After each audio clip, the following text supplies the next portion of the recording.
Uma costureira do Brás costurou o terno do CEO milionário em 35 minutos e cobrou R$ 80. Ele tentou deixar R$ 600. Ela devolveu 520 com calma absoluta. Ele nunca tinha ouvido a palavra não. Até que 180 pessoas ouviram as 4 palavras que mudaram tudo. Apoie o canal, deixando seu like e comentário, e vamos para a nossa história. Rodrigo Cavalcante nunca imaginou que a cadeira de plástico verde, ao lado de uma máquina industrial, seria o lugar onde ele passaria a entender o que era de fato possuir algo. O escritório da Cavalcante Real Estate ocupava o 22º andar de um prédio espelhado na Faria Lima, vidro do chão ao teto, São Paulo inteira lá embaixo como uma maquete de si mesma, e durante quase 4 anos aquele era o único cenário que ele conhecia com intimidade. Reuniões que começavam às 7 da manhã. Planilhas com 7 dígitos. Telefonemas em inglês com escritórios em Lisboa, Dubai, Miami. Rodrigo administrava 120 milhões de reais em ativos imobiliários com a mesma precisão com que um cirurgião segura o bisturi, mas havia uma diferença fundamental entre os dois. O cirurgião sabia exatamente o que estava cortando. Rodrigo, nos últimos anos, não tinha mais tanta certeza do que estava preservando. 43 anos bem vividos na aparência. Terno Hermenegildo Zegna cinza chumbo, colarinho sempre no lugar, cabelos levemente grisalhos nas têmporas que os colegas chamavam de presença e que ele chamava de tempo passando. A sala tinha uma mesa de 6 metros de comprimento de carvalho escuro, cadeiras de couro marrom escuro, uma prateleira com prêmios do setor imobiliário e nenhuma fotografia de ninguém. Rodrigo percebeu isso uma manhã de maio, enquanto esperava o café esfriar. Nenhuma fotografia. Não porque tivesse esquecido, mas porque não havia imagem que fizesse sentido expor. O divórcio de Marina tinha acontecido 4 anos antes, silencioso e inevitável como uma goteira que alaga um teto. Aquela coisa que você sabe que está acontecendo, mas só vê o estrago quando já é tarde. Eles tinham se separado sem brigas grandes, sem pratos quebrados, sem advogados gritando. Tinham se separado de cansaço, que é a pior forma de separação, porque não tem começo nem fim claro. Só tem a manhã em que você acorda e percebe que a pessoa ao lado é uma estranha, muito educada. 200 funcionários na empresa. Rodrigo sabia o nome de todos porque tinha uma memória extraordinária para nomes, mas não conseguia dizer com certeza como Carla da recepção se chamava de sobrenome, se Paulo do jurídico tinha filhos, se Mariana do comercial estava bem ou só estava presente. Eles sorriam quando ele entrava, faziam perguntas profissionais, respondiam perguntas profissionais, e havia uma película fina entre ele e qualquer um deles que ele nunca soube nomear, mas que sentia como se sentisse o frio através do vidro.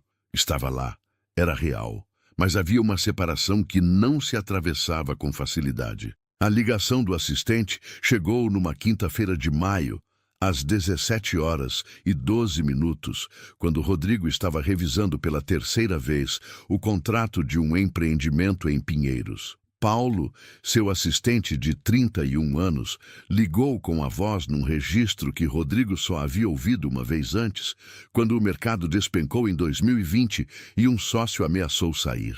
Era a voz de alguém que precisava de solução e precisava agora. O terno. O jantar com os investidores do Catar era em 90 minutos no Fasano, e o terno havia cedido na costura lateral direita, aquela linha discreta abaixo do braço que ninguém vê quando você está parado, mas que aparece quando você estende o braço para cumprimentar alguém, e Rodrigo iria cumprimentar muita gente naquela noite. Paulo tinha ligado para 3 alfaiates. 2 não atendiam fora do horário. Um atendeu, mas disse que levaria 2 horas no mínimo. Então alguém na sede sussurrou o nome, ponto a ponto, no Brás, uma costureira. Paulo foi. Letícia Souza percebeu que estava com fome apenas quando a agulha passou pelo dedo pela 2ª vez naquele dia, e o segundo erro era sinal claro de que o corpo estava pedindo algo, que ela havia ignorado desde as 11 da manhã. Eram quase 17 horas. O ateliê tinha 28 metros quadrados, que ela conhecia como a palma da mão, 2 manequins, uma máquina industrial Singer, comprada em 36 parcelas, das quais ainda faltavam 8, uma janela que dava para a calçada do Brás e por onde entrava a luz da tarde em ângulo generoso, e uma prateleira com fios organizados por cor numa sequência que só ela entendia. 31 anos, cabelo preso em coque rápido de terça-feira, avental bege com a inicial L bordada no bolso esquerdo, que ela tinha bordado numa noite de outubro quando estava sem trabalho e com tempo demais nas mãos. O mês tinha rendido R$ 2.800. O aluguel era 1.200. O remédio de pressão de Dona Conceição custava R$ 142, e Letícia havia pago o remédio antes de pagar o aluguel porque a pressão de sua mãe não esperava o vencimento do boleto. Dona Conceição tinha 63 anos, morava em São Mateus, a 45 minutos de ônibus do Brás, e havia criado Letícia sozinha desde que o pai, José Souza, sapateiro de mão cheia, havia morrido de infarto aos 36 anos, quando Letícia tinha 9. A menina aprendeu a costurar com a avó Margarida porque as mãos precisavam de ocupação e porque havia algo naquele ato de transformar tecido em forma que parecia de longe com ressurreição. Você pega algo plano e faz algo que se sustenta. Você faz algo que veste alguém. Parecia, para a Letícia de 11 anos sentada no colo da avó, a coisa mais honesta do mundo. O assistente Paulo entrou no ateliê às 17h16, carregando o paletó num gancho e com a expressão de quem estava pedindo um transplante de órgão. Letícia estava finalizando uma bainha e levantou os olhos com a calma de quem já viu muita coisa chegar com pressa pela porta daquele ateliê. Paulo explicou em velocidade de leilão. CEO, jantar, catar, 90 minutos, costura lateral, imprescindível. Letícia pousou o trabalho que estava fazendo. Ficou de pé, pegou o paletó, abriu o forro com delicadeza. Examinou a costura por 40 segundos em silêncio. Depois olhou para Paulo. 35 minutos e fica invisível, ela disse. Ou você espera ou não resolve. Paulo disse que esperava. Letícia já tinha sentado de volta na máquina. Ela costurou o terno em 32 minutos. Ponto invisível, linha na cor exata do tecido, tensão de costura calibrada para que o paletó caísse como antes, sem marquinha, sem desvio. Quando entregou para Paulo, ele examinou a lateral com os olhos de quem não conseguia encontrar onde havia a costura, porque a costura havia sumido. Quanto é? Ele perguntou, já com o cartão na mão. R$ 80, Letícia disse, voltando para sua mesa. Paulo pagou e saiu em passo apressado. E Letícia voltou para a bainha que havia deixado pela metade e não pensou mais no assunto. Rodrigo foi pessoalmente no dia seguinte. Não mandou Paulo, não mandou envelope, não mandou transferência. Foi ele. Terno diferente, sem gravata desta vez, parou na calçada do Brás por 3 segundos, olhando para a placa discreta de madeira com a inscrição ponto a ponto, e entrou. Letícia estava de costas para a porta quando ele entrou, ajustando um manequim e disse sem se virar, pode deixar na cadeira e falo o prazo em seguida. Rodrigo disse que não havia peça para deixar, que havia vindo agradecer. Ela se virou. Ele estava com o envelope na mão. R$ 600. O senhor pagou 80 e o serviço valeu 80, Letícia disse sem tomar o envelope. Rodrigo disse que era uma forma de reconhecimento, não de pagamento. Ela olhou para ele por 2 segundos, com aqueles olhos escuros que tinham a capacidade de fazer a pessoa se sentir completamente lida, e disse, trabalho tem preço justo. O senhor pagou. Devolveu o envelope com os R$ 520 que excediam o preço. Colocou nas mãos dele com firmeza e virou de costas. Rodrigo saiu. Ficou na calçada do Brás por 2 minutos, envelope na mão. São Paulo passando em volta dele, como se o mundo não tivesse parado por um instante, e só então percebeu que não conseguia se lembrar da última vez que alguém havia recusado algo que ele havia oferecido. Não porque fosse arrogante, mas porque havia anos que as pessoas ao redor dele aceitavam tudo com gratidão performática, com sorrisos calibrados, com o tipo de obrigado que serve para fechar conversa e não para iniciar uma. Aquela costureira do Brás havia devolvido R$ 520 com a mesma naturalidade com que se devolve um troco de R$ 100, como se fosse a coisa mais óbvia do mundo, e havia virado de costas, sem esperar reação. Ele voltou na semana seguinte. Não tinha terno para consertar. "Posso esperar aqui enquanto a senhora trabalha?" Ele perguntou de pé na porta.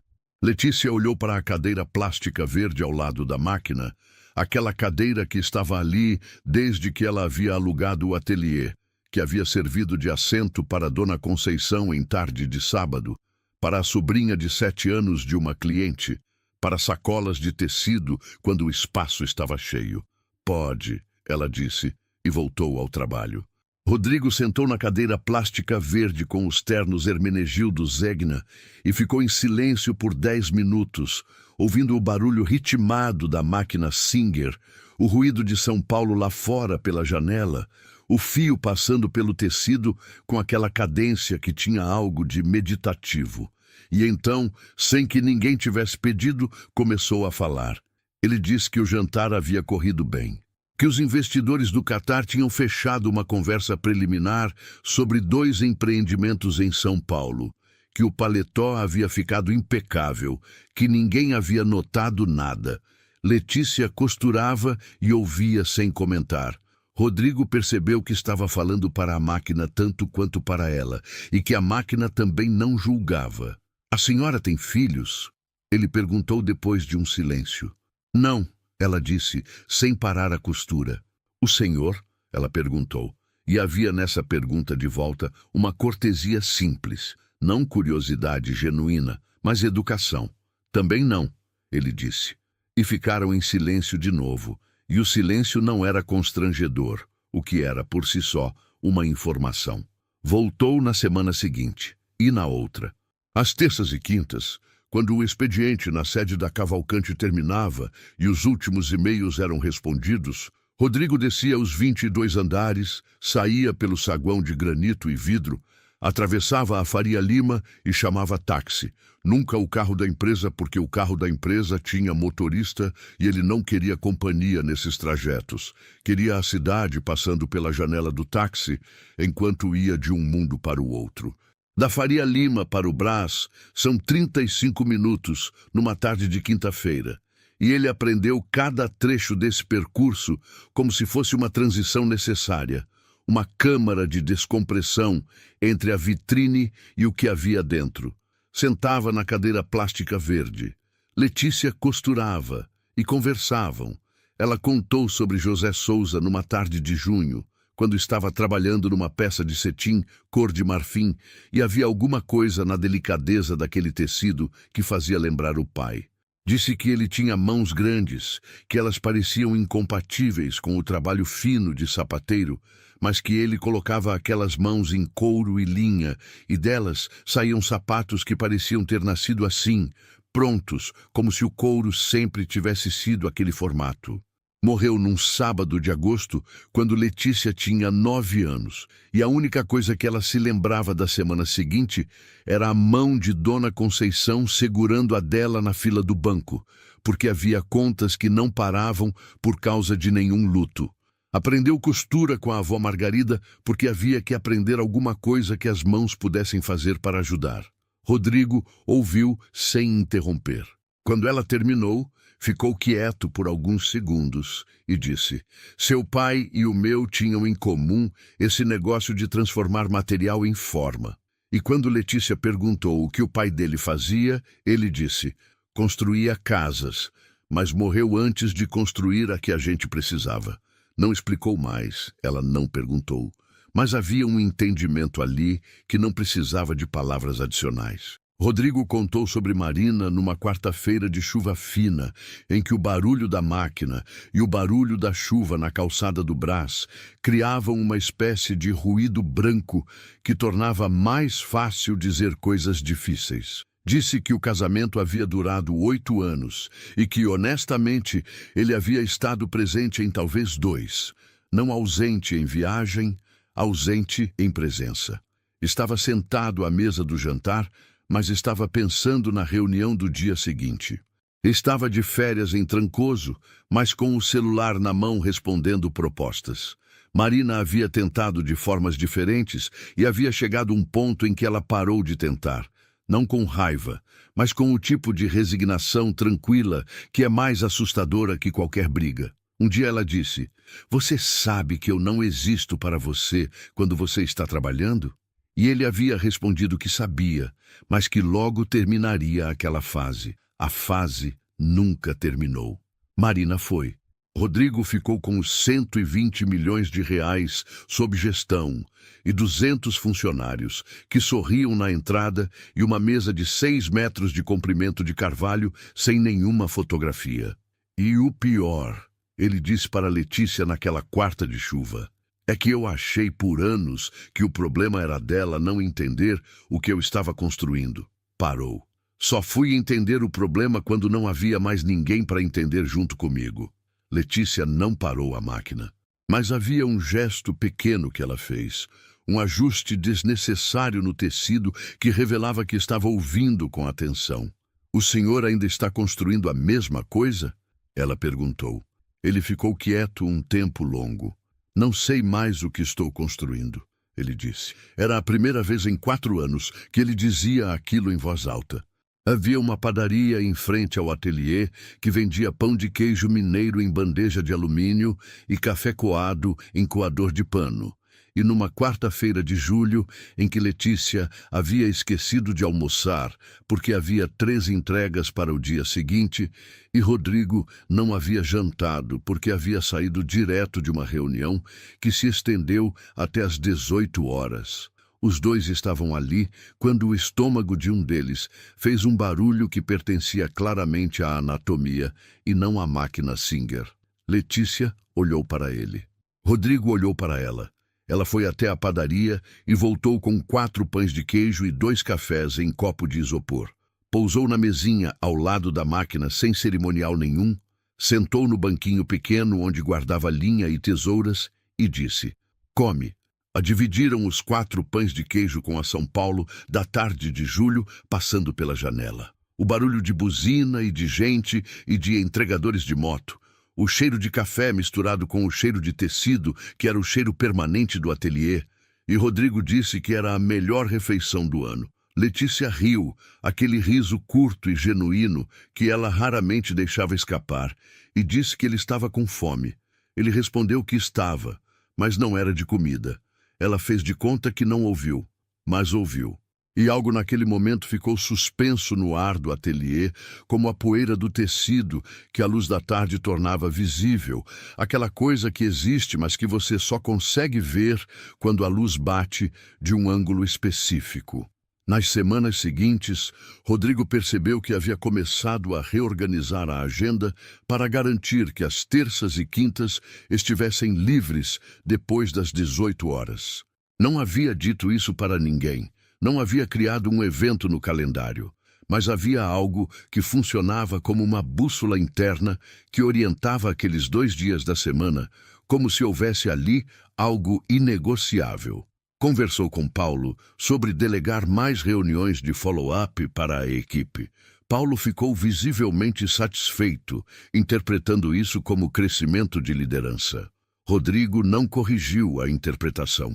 A verdade mais simples era que ele havia encontrado no ateliê de 28 metros quadrados no Brás uma qualidade de presença que não conseguia reproduzir em nenhum dos 142 metros quadrados do seu apartamento no Itaim Bibi, com vista para o Parque Ibirapuera e adega climatizada e silêncio que doía.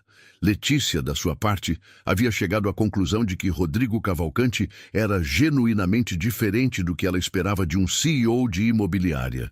Ela havia tido clientes ricos antes. Havia costurado para senhoras do Jardim Europa que chegavam com uma lista de peças e saíam sem olhar nos olhos.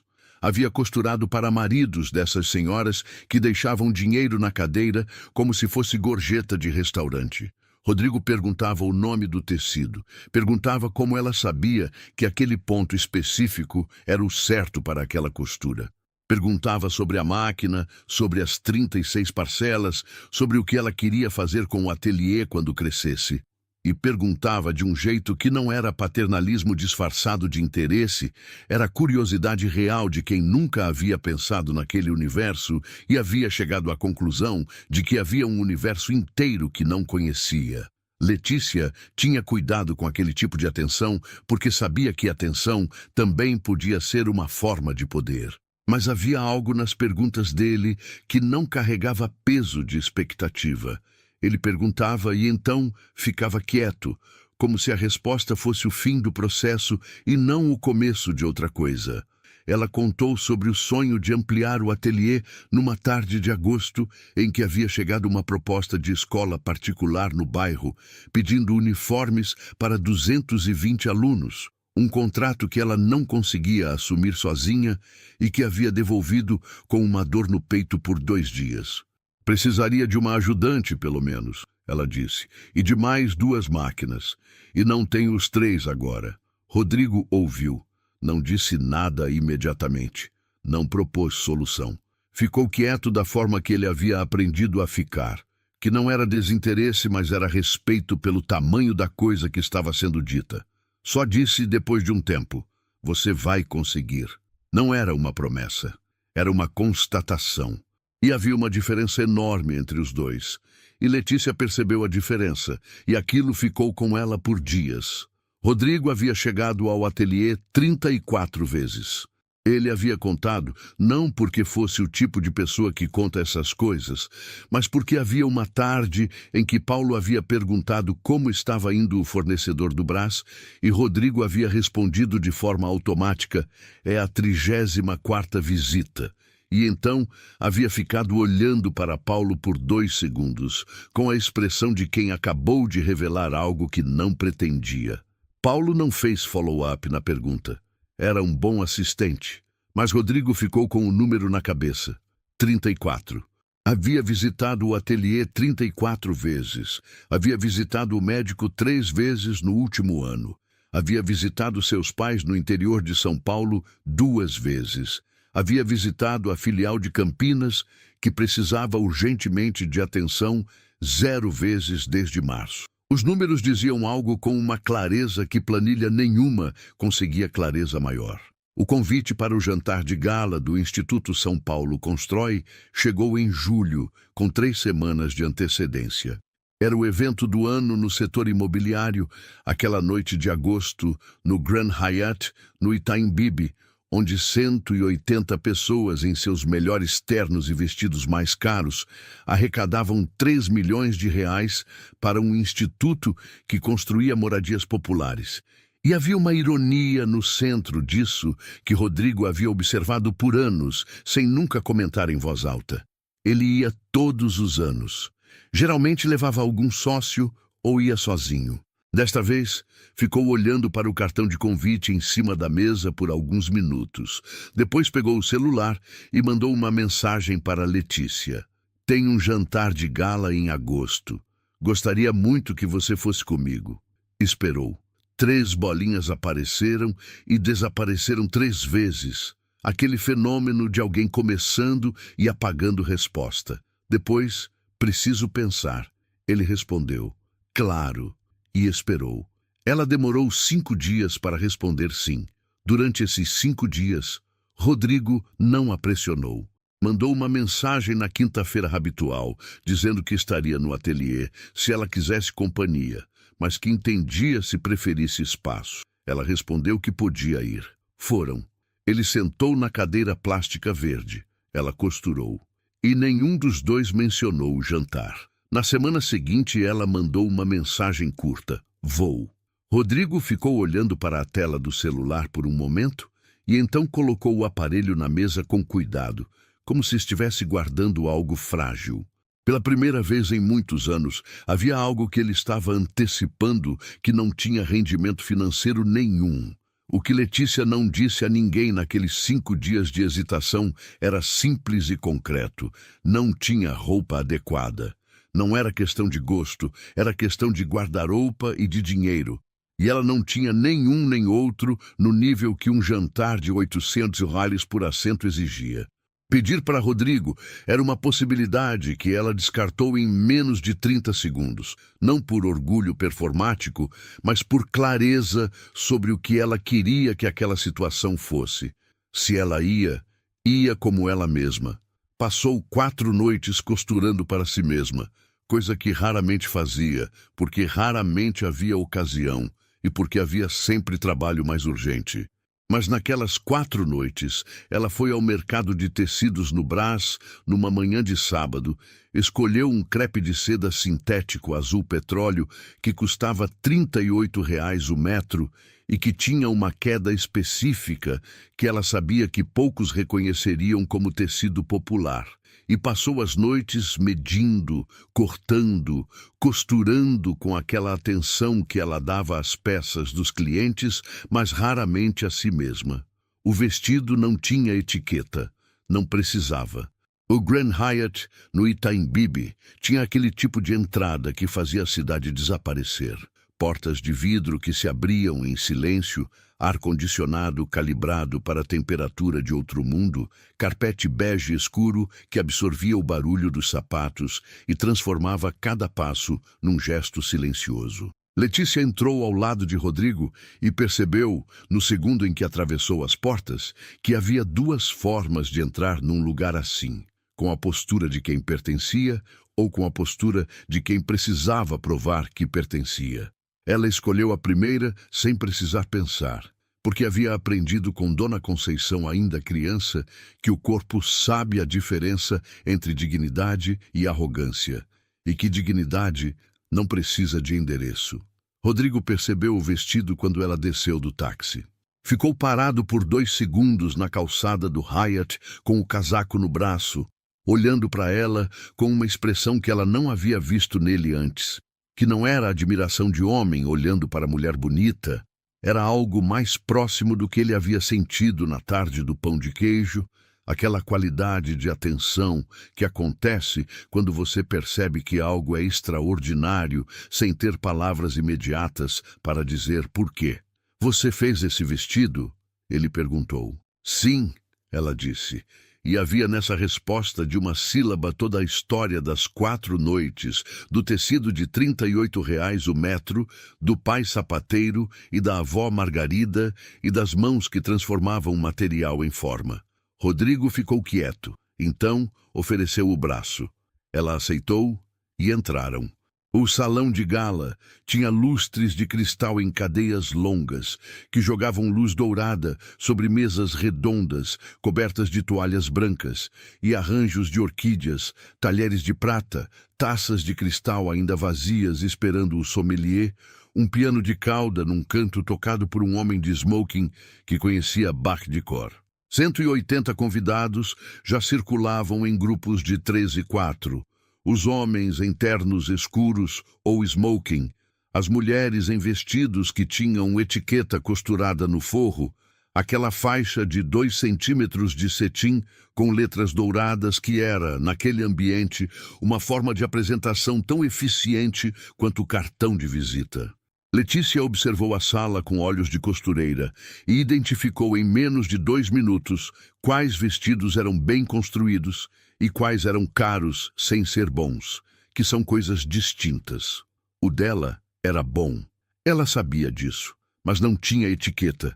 E isso, naquele ambiente, era uma informação que algumas pessoas liam como sinal. Rodrigo a apresentou para os primeiros grupos com a naturalidade de quem não está apresentando uma exceção, apenas uma pessoa. Letícia Souza, ele dizia, sem qualificativos, sem explicações, e havia nessa forma de apresentar um respeito que ela notou e guardou. As conversas iniciais eram do tipo que acontecem em eventos assim.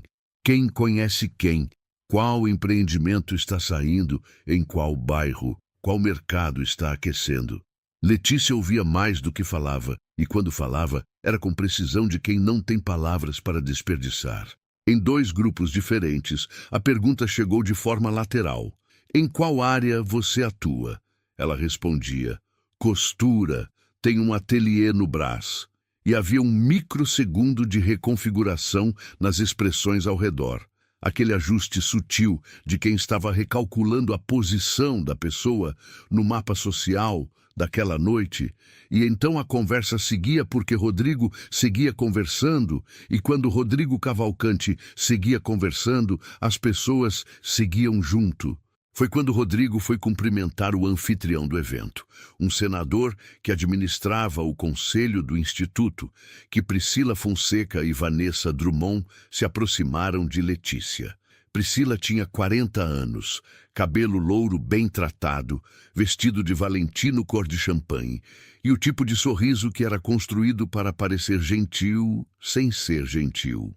Era a esposa do sócio majoritário de Rodrigo na Cavalcante. Havia 3 anos circulando nesses eventos com a competência de quem entende que presença nesses lugares é uma forma de capital. Vanessa tinha 36. Havia namorado Rodrigo por 7 meses, 2 anos antes. Um relacionamento que havia terminado com civilidade de superfície e uma corrente subterrânea de ressentimento que ela administrava em silêncio. As duas se aproximaram juntas, o que não era acidente. Priscila chegou primeiro, com o sorriso de entrada já calibrado. Olhou o vestido de Letícia com uma atenção que demorou meio segundo, além do necessário, para ser uma atenção de admiração.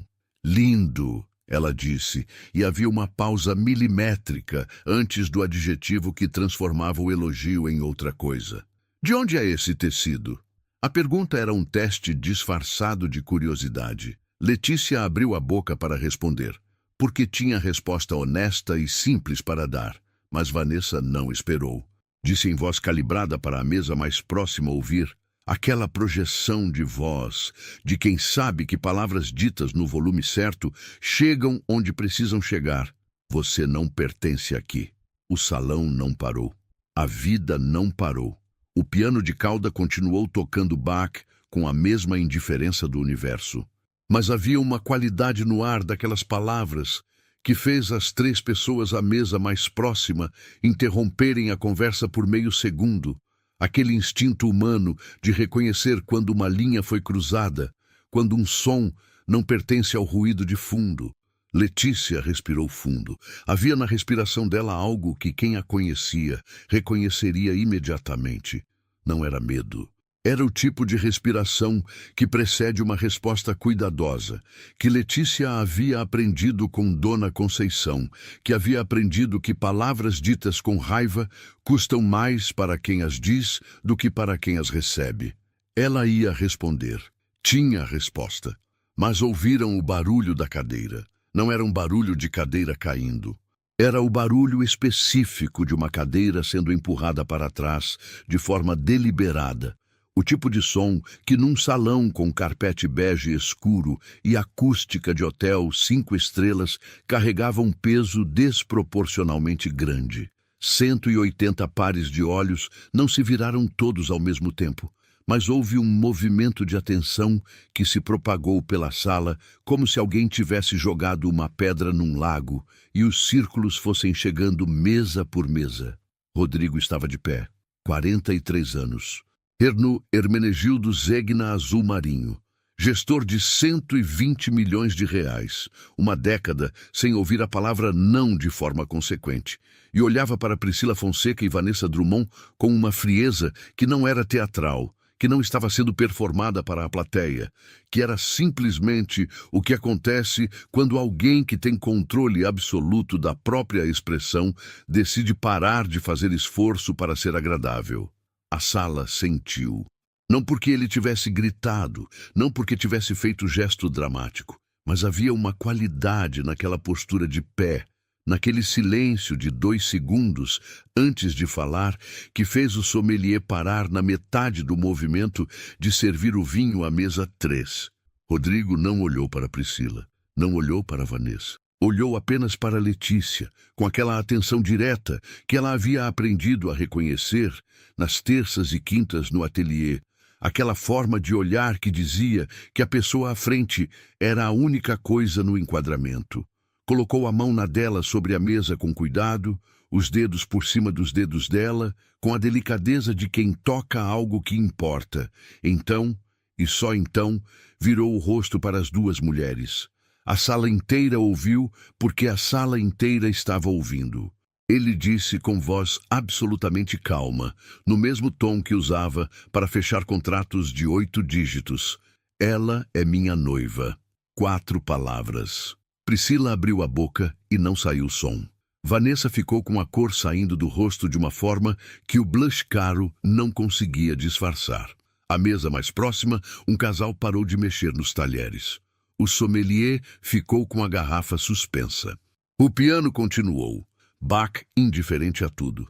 Mas havia no restante do salão aquele silêncio específico de 180 pessoas respirando sem fazer barulho, aquele vácuo coletivo que precede o reposicionamento de um entendimento. A costureira do Brás de vestido sem etiqueta feito de tecido de R$ 38, o metro estava sendo olhada por 180 pares de olhos ao mesmo tempo, e havia algo absolutamente extraordinário em como ela não mudou a postura, não abaixou a cabeça, não olhou ao redor para medir reação, ficou olhando para Rodrigo. Rodrigo olhou só para ela. Vamos, disse. Ela ficou olhando para ele por 3 segundos. 3 segundos que eram uma leitura completa. Aquela capacidade dela de processar informação humana com a mesma precisão com que processava costura, de identificar onde havia ponto falso e onde havia estrutura real. Em 3 segundos, ela leu. A forma como a mão dele ainda estava sobre a da dela. A respiração dele, controlada mas não fria. O fato de que ele havia dito aquilo para a sala inteira e não havia recuado nem 1 milímetro. O fato de que estava olhando para ela e não para a plateia. Leu tudo. Pegou a bolsa, levantou. Saíram de mãos dadas pela entrada principal do Grand Hyatt. 180 pares de olhos nas costas dos dois. O carpete bege escuro, absorvendo os passos de ambos em silêncio absoluto. Nenhum dos dois olhou para trás. As portas de vidro se abriram em silêncio e a cidade de São Paulo entrou com todo o seu barulho, buzinas e motos, e o vento úmido de agosto. E eles estavam na calçada do Itaim Bibi, com as mãos ainda unidas, e São Paulo ao redor, como se o mundo tivesse continuado normalmente o tempo todo, indiferente ao que havia acabado de acontecer dentro. Letícia soltou a mão dele, não com raiva, com aquela calma dela que não era frieza, mas era fronteira. Ficou olhando para a rua por alguns segundos, para os carros passando na Brigadeiro Faria Lima, para a cidade que não parava para ninguém. Então virou para Rodrigo. Você disse que sou sua noiva para uma sala de 180 pessoas. Rodrigo. Disse. Ela. Sem me perguntar. Ele ficou quieto. Não havia resposta fácil para isso, e ele sabia, e havia algo que ela respeitava naquele silêncio de quem não tenta se defender quando não tem defesa legítima. Ela continuou, com a voz no mesmo tom de quando havia devolvido os R$ 520 na primeira vez. Eu não quero ser usada para provar um ponto em jantar de gala. Se for para estar do seu lado, é de igual para igual, em tudo. Rodrigo ouviu cada palavra com a atenção com que havia aprendido a ouvir naquelas terças e quintas. Não respondeu. Havia coisas que não tinham resposta verbal adequada. Chamou o táxi. Levou ela até o ponto de ônibus de São Mateus antes de ir para o Itaim e se despediu na calçada sem tentar resolver naquela noite o que não tinha solução naquela noite. Rodrigo passou os 3 dias seguintes com aquelas palavras dela, funcionando como uma frase que você lê e relê, porque cada leitura revela uma camada diferente, igual para igual, em tudo. Ele havia acordado na manhã de sábado, com a cidade ainda escura, e ficado olhando para o teto do apartamento do Itaim Bibi, Os 142 metros quadrados em silêncio, a vista para o Ibirapuera visível pela janela panorâmica, mesmo no escuro, pela quantidade de luz que São Paulo não desligava nunca, e havia tentado com honestidade fazer o inventário do que havia feito. Havia dito aquelas 4 palavras para protegê-la. Isso era verdade. Mas havia também algo naquele gesto que era sobre ele, sobre aquela necessidade de resolver com uma frase o que levaria tempo para construir com ação, e Letícia havia identificado exatamente isso em 3 segundos no calçadão do Hyatt, porque ela identificava estrutura falsa com a mesma facilidade com que identificava ponto falso num tecido. Não era maldade o que ela havia dito, era diagnóstico.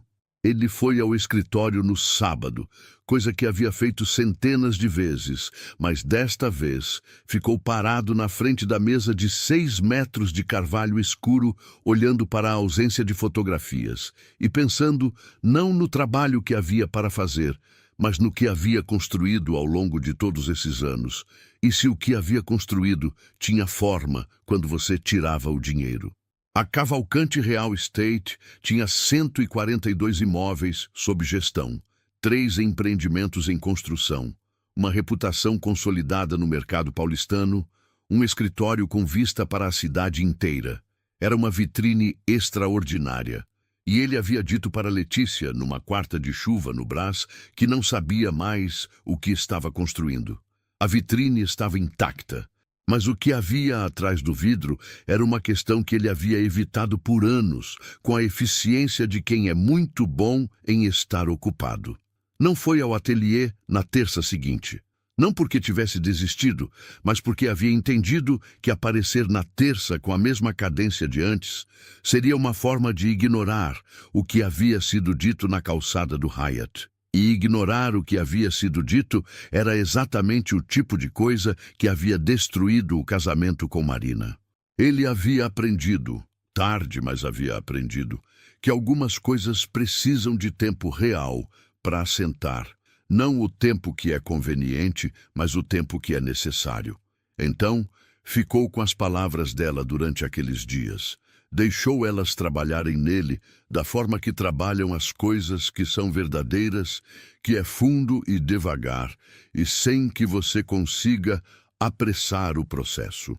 Letícia, da sua parte, havia chegado em São Mateus, naquela noite de agosto, com o vestido azul petróleo e sentado na cozinha com Dona Conceição, que estava acordada, porque nunca dormia antes de saber que a filha havia chegado, e havia contado a história inteira, enquanto a mãe fazia chá de erva cidreira com o gesto automático de décadas. Dona Conceição tinha 63 anos, cabelos brancos que ela não tingia por escolha, mãos que conheciam trabalho e que haviam ensinado as mãos de Letícia a também conhecer. Ouviu tudo sem interromper, como sempre fazia, aquela capacidade de silêncio ativo que vinha de anos criando filha sozinha e entendendo que filho que está falando precisa de ouvido antes de conselho. Quando Letícia terminou, Dona Conceição pousou a xícara e disse: "E o que você sentiu quando ele pegou sua mão?" Letícia ficou quieta. "Segura", ela disse depois de um tempo, e havia nessa palavra uma quantidade de informação que as duas reconheceram sem precisar expandir. Dona Conceição tomou o chá. "Então, o problema não é o sentimento", ela disse. "O problema é se o homem sabe o que está fazendo com ele." Letícia olhou para a mãe. Dona Conceição olhou de volta com aqueles olhos que haviam visto coisas suficientes para não se impressionar com superfície. "Isso você já vai descobrir", ela disse, e foi dormir. Rodrigo foi ao ateliê na quinta, não na terça. Na quinta, 2 dias depois do que seria a visita habitual, e havia nessa escolha uma comunicação que Letícia leu quando ouviu a porta abrir às 18h45. Ele não chegou com pretexto de terno, não chegou com um envelope. Chegou com uma pasta fina de couro e sentou na cadeira plástica verde e disse: "Posso apresentar uma proposta?" Letícia pousou o trabalho. "Pode", ela disse. Ele abriu a pasta e colocou 3 folhas na mesinha ao lado da máquina, ao lado do espaço onde geralmente ficavam os copos de café. A Cavalcante precisa de uniformes executivos. Blazer, camisa social, calça, 220 funcionários, renovação anual. Seria um contrato de fornecimento com a sua empresa. Letícia pegou as folhas. Leu. Não leu por cima. Leu de verdade, com aquela atenção que ela dava a qualquer coisa que entrava no ateliê, linha por linha. O valor era R$ 156 mil anuais, com cronograma trimestral de entrega, especificações técnicas que ela reconheceu como corretas para aquele tipo de peça. Havia uma cláusula de rescisão favorável a ela, que ela identificou como incomum, do tipo que normalmente não aparecia em contratos de fornecimento padrão. Quem redigiu isso? Ela perguntou. Meu advogado, ele disse. A cláusula de rescisão foi ideia sua ou do advogado? Ela perguntou. Ele ficou quieto um segundo. Minha, ele disse. Ela releu a cláusula. Se a Cavalcante rescindisse o contrato sem justa causa, pagaria a ela equivalente a 6 meses de contrato como indenização. Se ela rescindisse, bastava 30 dias de aviso prévio sem penalidade. Era, estruturalmente, um contrato que protegia o lado mais fraco da relação. Vou levar para ver, ela disse, e dobrou as folhas com cuidado e colocou na bolsa. Rodrigo não pressionou. Ficou mais 15 minutos na cadeira plástica verde, sem falar de contrato, e então disse que precisava ir. E foi. Letícia ficou olhando para a porta fechada por alguns segundos depois que ele saiu. Havia ali a diferença entre o homem que havia dito 4 palavras numa sala de jantar de gala para provar um ponto e o homem que havia ficado quieto na calçada do Hyatt e havia aparecido na quinta com uma proposta que a tratava como igual de verdade, não em palavras, em estrutura contratual. Ela levou as 3 folhas para Dona Conceição no sábado. A mãe colocou os óculos de leitura, leu devagar, releu a cláusula de rescisão, dobrou as folhas com o mesmo cuidado que a filha havia dobrado e devolveu. Está bom? Letícia perguntou. Está honesto? Dona Conceição disse que na língua dela era uma categoria superior a bom. Letícia voltou para o Brás, leu o contrato mais 2 vezes, identificou 2 cláusulas que queria renegociar, escreveu os pontos numa folha quadriculada com caneta azul e mandou mensagem para Rodrigo. Preciso renegociar 2 pontos. Ele respondeu em 40 minutos. Pode mandar. Ela mandou. Ele levou para o advogado. O advogado ajustou. Veio segunda versão. Ela releu. Ainda havia um ponto. Mandou de volta. Terceira versão chegou 2 dias depois. Ela leu, releu, ficou em silêncio com as folhas na mão por um tempo e assinou. O contrato era real. O relacionamento ainda não era e ambos sabiam disso. E havia uma honestidade nessa distinção que a tornava possível. Eles haviam separado as coisas de forma clara.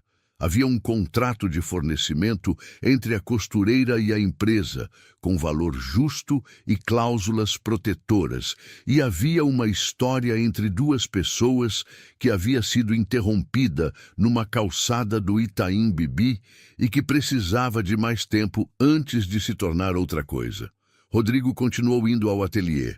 Mas havia uma qualidade diferente nas visitas agora, como se as cartas houvessem sido colocadas na mesa de uma vez e ambos estivessem olhando para elas com clareza antes de decidir o que jogar.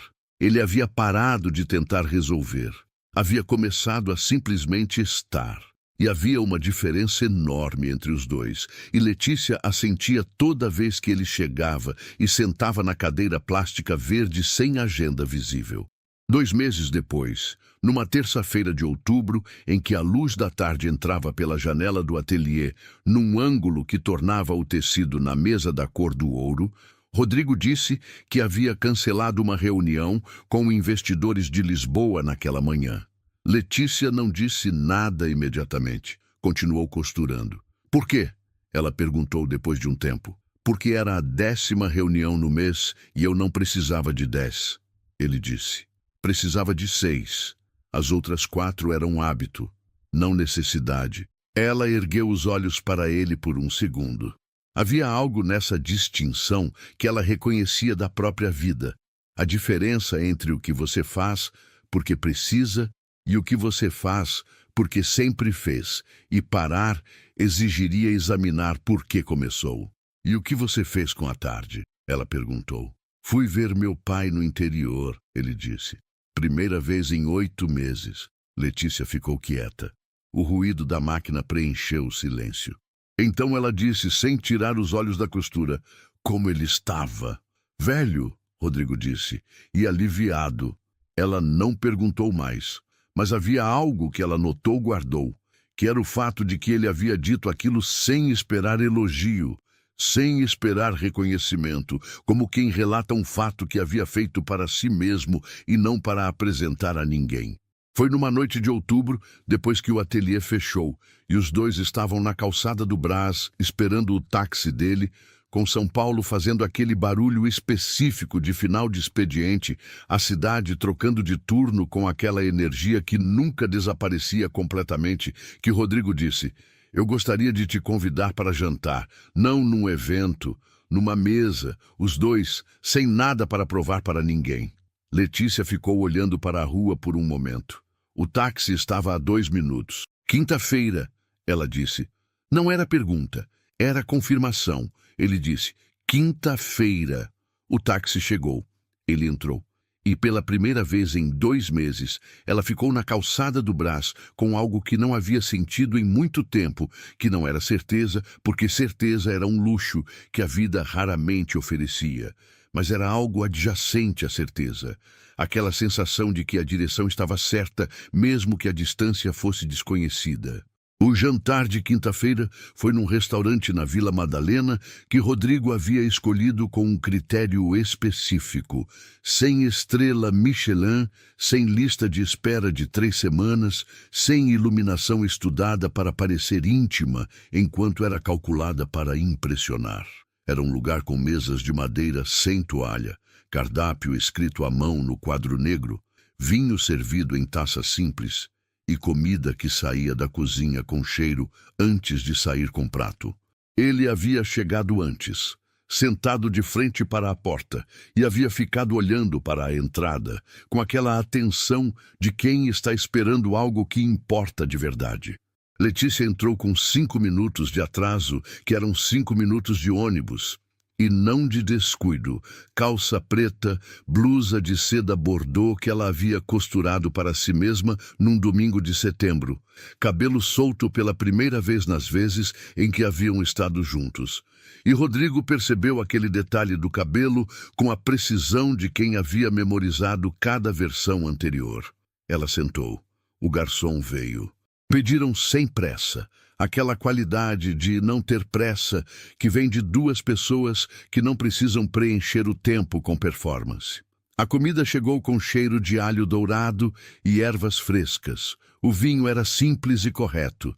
E havia na mesa aquela atmosfera que não se compra com preço de restaurante, mas que aparece quando 2 pessoas chegaram num ponto de conhecimento mútuo suficiente para que o silêncio seja confortável. Conversaram sobre o contrato, sobre os primeiros uniformes que ela havia começado a prototipar, sobre a questão do blazer feminino que precisava de caimento diferente do masculino e que ela havia resolvido com um ajuste de ombro que ele não havia pedido, mas que ela havia feito porque era a coisa certa. Conversaram sobre Dona Conceição, que havia trocado o médico de posto por um particular depois que o plano de saúde passou a fazer parte dos benefícios do contrato com a Cavalcante, cláusula que Letícia havia negociado na segunda versão e que Rodrigo havia aprovado sem negociar porque era justa. Conversaram sobre o pai dele no interior, sobre a última visita, sobre o silêncio entre eles que havia durado anos e que havia começado a se desfazer com aquela tarde de outubro. E houve um momento entre o prato principal e o café em que os dois estavam em silêncio, olhando para a mesa, e Rodrigo disse sem preâmbulo, eu não sei fazer isso devagar. Letícia ergueu os olhos. Fazer o quê? Ela perguntou, embora soubesse. Estar aqui sem querer resolver tudo de uma vez, ele disse. Ela ficou olhando para ele com aqueles olhos que liam estrutura. Você está fazendo, ela disse. Está aqui e não está tentando resolver nada. Ele ficou quieto. Ela continuou. Isso já é diferente. Não era elogio fácil, era diagnóstico honesto, que era a forma como ela dizia as coisas quando as coisas eram verdadeiras. O relacionamento começou ali, não com declaração, não com gesto grandioso, não com as 4 palavras num salão de 180 pessoas. Começou com 2 pratos de massa na Vila Madalena e uma conversa que não precisava chegar a lugar nenhum para ter valor. Começou porque eles já se conheciam de verdade. Das terças e quintas no Brás, das confissões de quarta de chuva, do pão de queijo dividido na tarde de julho, da calçada do Hyatt, onde ela havia dito igual para igual em tudo, e ele havia ficado quieto porque não tinha resposta fácil. E havia aprendido que o silêncio honesto vale mais que a explicação conveniente. Começou porque havia substância antes de haver forma, que era a ordem certa das coisas e a ordem mais rara. Nas semanas seguintes, Rodrigo apareceu em São Mateus numa tarde de sábado com Letícia, e Dona Conceição abriu a porta com aquela expressão de quem já havia formado opinião, mas queria confirmar pessoalmente. A casa de São Mateus tinha sala pequena com sofá de couro sintético, televisão no canto, vasos de planta no parapeito da janela que Dona Conceição regava com a regularidade de um compromisso sagrado e cheirava a café que havia sido feito há pouco tempo. Dona Conceição cumprimentou Rodrigo com um aperto de mão firme que durou 1 segundo além do protocolar, aquele segundo em que se avalia pressão e intenção ao mesmo tempo, e o levou para sentar. Serviu café em xícara de louça, não de plástico, que era a distinção que ela fazia para a visita importante, e ficou na cadeira de frente, olhando para ele com uma franqueza que Rodrigo havia encontrado poucas vezes na vida e que, percebeu, era de onde Letícia havia herdado aquela capacidade de olhar direto. "O que o senhor faz?" Dona Conceição perguntou, com a objetividade de quem não tem tempo para conversa lateral. "Construo prédios", Rodrigo disse. Ela ficou em silêncio por um momento, olhou para a xícara, olhou para ele. "Minha filha constrói roupa", ela disse. "É mais difícil." Rodrigo ficou olhando para ela. Havia ali uma armadilha se ele discordasse, e havia uma falsidade se concordasse por educação, sem entender o que estava sendo dito. Ficou quieto por um segundo, genuíno de consideração. Então disse: "O senhor tem razão." E havia nessa resposta não submissão, mas reconhecimento real. Dona Conceição o olhou de um jeito diferente. Não sorriu imediatamente, mas havia algo nos olhos dela que Letícia reconheceu da cadeira ao lado, que era o equivalente materno à aprovação cautelosa, que era mais do que ela havia esperado na primeira visita. Ficaram 3 horas.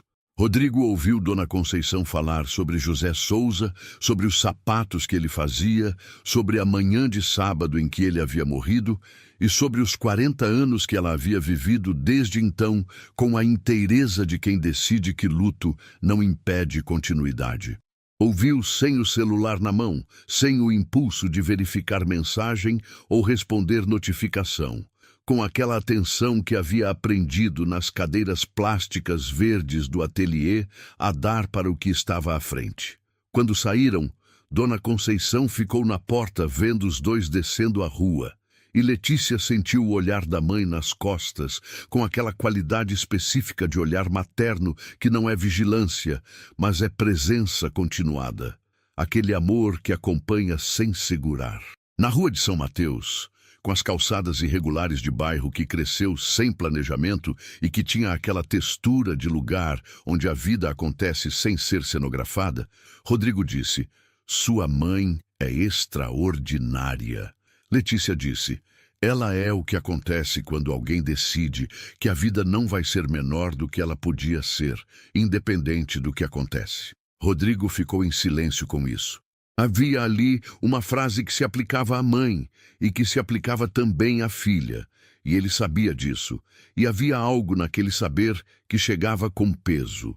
Pela primeira vez em 4 anos, em toda a extensão do que essa frase significava, ele não estava pensando em trabalho. Estava completamente no lugar onde estava, na rua de São Mateus, com o barulho de criança brincando em calçada e cheiro de churrasquinho de barraca de esquina e a luz de final de tarde que, em bairro periférico de São Paulo, tinha aquela cor específica de dourado, sem glamour, apenas real. Os meses que seguiram tiveram a qualidade das coisas que crescem sem que você perceba que estão crescendo, porque estão crescendo de dentro para fora. Letícia contratou uma ajudante em novembro, uma jovem de 22 anos chamada Francisca, que havia aprendido costura com a própria mãe e que apareceu no ateliê com um portfólio feito em caderno escolar e precisão de ponto, que Letícia reconheceu imediatamente. Pagou Francisca antes de se pagar, que era a ordem que havia aprendido com Dona Conceição sobre obrigações, e havia algo naquele gesto que era continuidade direta do que havia aprendido em vida inteira.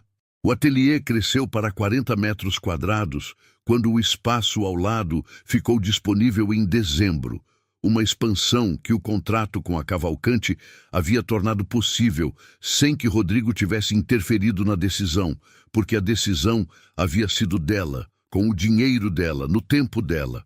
Rodrigo havia reorganizado a agenda de forma permanente.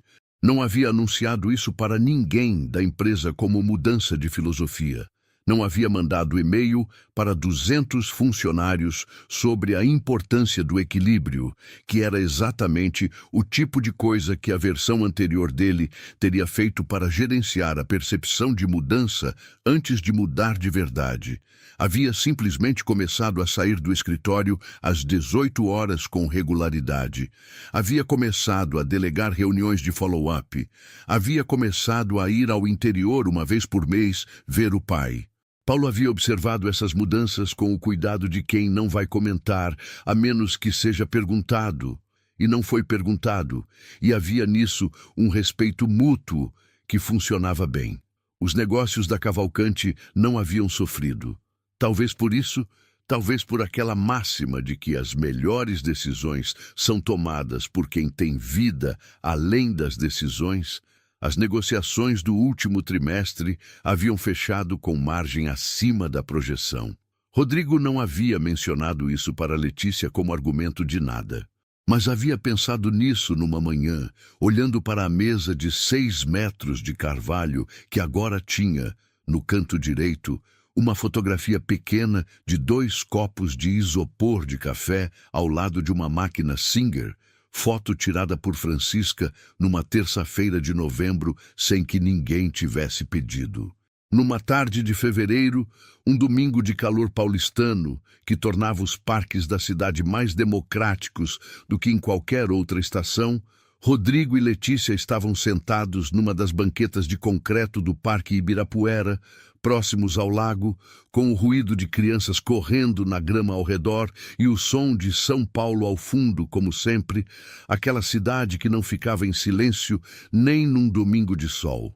Tinham comprado caldo de cana na barraca da entrada, aquele caldo verde e gelado que tinha gosto de coisa simples, feita com matéria certa, e estavam sentados sem falar, que era uma das coisas que haviam aprendido a fazer juntos, com qualidade que poucos aprendem, o silêncio compartilhado que não pede preenchimento.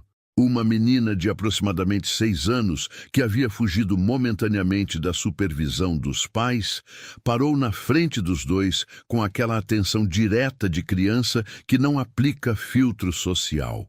Olhou para o caldo de cana de Letícia, olhou para o de Rodrigo, olhou para os dois. "Vocês são casados?" Ela perguntou com a objetividade científica da infância. Letícia olhou para Rodrigo. Rodrigo olhou para Letícia. Havia naquele cruzamento de olhares uma pergunta real dentro da pergunta inocente, e havia também algo levemente cômico na precisão cirúrgica com que uma criança de 6 anos havia chegado exatamente ao ponto. "Somos", Rodrigo disse, com aquela calma de quem está dizendo a verdade mais simples do mundo. A menina assentiu com satisfação de pesquisadora que obteve dado relevante e correu de volta para os pais. Letícia ficou olhando para ele. Somos, ela disse com um sorriso pequeno no canto da boca que ele havia aprendido a reconhecer como o sorriso real, o que não era produzido para ninguém. Somos o que importa, ele disse. Ela ficou em silêncio por um momento. Então voltou para o caldo de cana, que era, de certa forma, a resposta mais completa que ela poderia dar. O sol estava descendo sobre o Ibirapuera com aquela luz de fevereiro que São Paulo fazia de forma única, aquele dourado denso que pegava nas folhas das árvores antigas do parque e nas superfícies de água do lago e na pele das pessoas, e transformava tudo na versão ligeiramente mais bonita de si mesmo. As crianças corriam na grama, vendedores de pipoca faziam barulho de lata ao longe. Casais caminhavam no asfalto das alamedas com aquela velocidade de domingo que é diferente da velocidade de qualquer outro dia. E ali, naquela banqueta de concreto no Parque Ibirapuera, com 2 copos de caldo de cana e São Paulo inteira ao redor, Rodrigo entendeu com a clareza das coisas que chegam simples depois de uma jornada longa que havia chegado num lugar onde a verdade era bem-vinda. Não era o apartamento do Itaim com vista para o parque que ele via de dentro para fora. Era o parque, de dentro, com a cidade ao redor, com a pessoa certa ao lado, com os pés no chão da cidade que havia construído prédios para abrigar e que agora o abrigava de volta de uma forma que nenhum dos seus 142 imóveis conseguia.